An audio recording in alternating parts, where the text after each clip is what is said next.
पूरे देशवासियों को बहुत बहुत मुबारकबाद और बधाई देना चाहता हूं। भारत की आज़ादी को लेकर के न जाने कितने लोग शहीद हुए, लोगों ने अपनी जान तक निछावर कर दी। जहां हम आज 15 अगस्त की आज़ादी की खुशियां मना रहे हैं, वहीं हम उन शहीदों को भी याद करते हैं, उन लोगों को भी याद करते हैं जिनकी कुर्बानी से हमें आज़ादी मिली है।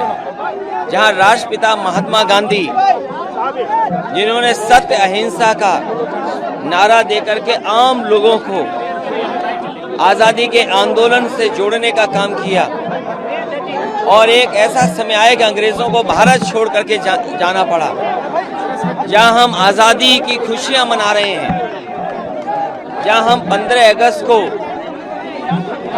देशवासियों को बधाई दे रहे हैं, एक दूसरे को इस खुशी के समय पर हम आज़ादी के संकल्पों को भी याद दिला रहे हैं, जो सपने लेकर के इस देश को आगे बढ़ाने के लिए काम किए गए, उन सपनों को कैसे पूरा किया जाए। और आज जब हम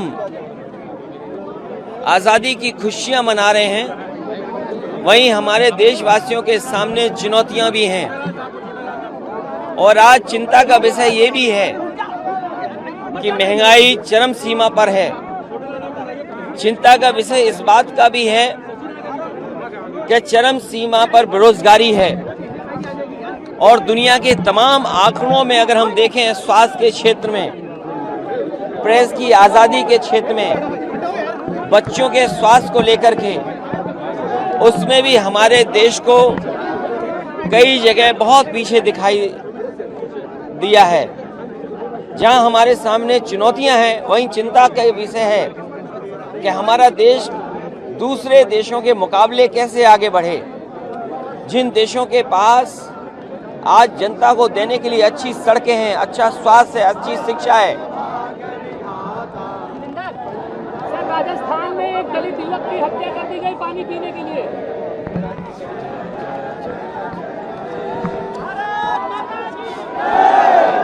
तो ये इन चिंताओं को भी ध्यान में रखते हुए कि बेरोजगारी कैसे कम हो, महंगाई कैसे कम हो, हमारे देश में भी उद्योग कारखाने लगें, आर्थिक रूप से हम आगे बढ़ते दिखाई दें।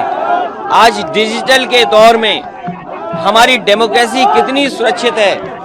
आज हमारे देशवासियों को इस बात की भी चिंता है कि कुछ लोग जाति को के भेदभाव को आगे रख करके, धर्म में झगड़ा करा करके अपने वोटों को साधने का काम करते हैं। जहां हमारे देश का इतना मजबूत लोकतंत्र है, वहीं भाईचारा, सद्भावना और एक दूसरे के बीच में प्यार कैसे बढ़े, उस दिशा में भी हम लोगों को सोचना होगा।